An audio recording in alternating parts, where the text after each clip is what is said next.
ரவீந்திரன் ஐயா, நீங்க ஒண்ணு கேட்டிருக்கீங்க. சித்தர்கள் எல்லாம் பீடி பிடிக்கிறாங்க, சுட்டு பிடிக்கிறாங்க, அதுக்கப்புறம் தண்ணி அடிக்கிறாங்க. இப்படிலாம் நெறைய இருக்கு. சித்தர்கள் எல்லாம் செய்வாங்க. எல்லா வேலையும் செய்வாங்க. அவங்க செய்றாங்கன்றதுக்காக நம்ம செய்ய முடியாது. ஏன்னா, இந்த உடம்பு அப்படின்றது 2 மனிதர்களால உருவாக்கப்பட்டது. அந்த 2 மனிதர்களுக்கு எந்த ஒரு கெட்ட பழக்கம் இருக்கோ, எந்த ஒரு ஹேபிட் அவங்களுக்கு தொடரப்படுதோ, அந்த ஹேபிட் இந்த உடம்புக்கும் இருக்கும். அப்போ அத அவங்க கண்டிப்பா பின்பற்றுவாங்க. இத நல்லா தெரிஞ்சுக்கோங்க. அதனால அத அவங்க பின்பற்றுறதுனால, அந்த அந்த நிலை வந்து அவங்களுக்கு இருந்தே இருக்கும். அதனால சிகரெட் குடிக்கிறாங்க, பீடி குடிக்கிறாங்க, இதெல்லாம் பண்றாங்க சித்தர்கள். நாம ஏன் செய்யக்கூடாதுன்னு செஞ்சீங்கன்னா, கண்டிப்பா உங்களுக்கு உடம்பு தான் கெட்டு போகும்.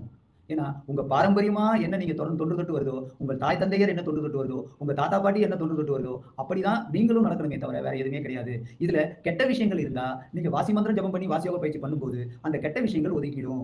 உடம்புக்கு கெடுதல் குடிக்கக்கூடிய விஷயங்கள் ஒதுங்கிடும். நல்ல விஷயங்கள் மட்டும் தொடர்ந்து வந்துகிட்டே இருக்கும். இதுதான் முக்கியமானது. வாசி மந்திரம் ஜெபம் பண்ணாலோ, வாசி யோக பயிற்சி செஞ்சாலோ, கண்டிப்பா நம்ம பாரம்பரியமா இருந்த கெட்ட விஷயம் கண்டிப்பா விலகிடும். நல்ல விஷயம் மட்டும் தான் நம்ம கூட தொடர்ந்து வரும். அதனால நல்ல விஷயத்த தொடர்ந்து வரும்போது நமக்கு ஆயுளும் அதிகமாகும். அதே மாரி உடல் ஆரோக்கியமும் அதிகமாகும் ஐயா.